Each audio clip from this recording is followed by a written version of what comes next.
Electric lash curler. Let's test it out together. Follow my account. Give a like to this video. Here we talk about beauty. When I found this product on Amazon, I was just like, oh really? What's that? There are a lot of different models and all of them cost maybe from $7 to $20. So I decided to try it. I think that this thing is really wow and it's actually working. So how to use it? There is a small button. You press it and let the device heat up. The temperature can go from 60 to 90 degrees. But to be honest, I like it hardcore, so I go to 90. So now it is at 90. So what you do, you just take your mascara, apply one layer of it, then take this device, put it on your eye. Don't be scared, it's completely not hot, nothing. It just gives you some even pleasant feeling.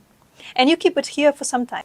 So after you remove it, you can apply another layer of your mascara. According to me, this thing works much better than the steel one. You can also carry it in your bag and during the day fix your makeup. Do you have such a device? Share your opinion about it in the comments below. It may help a lot of girls.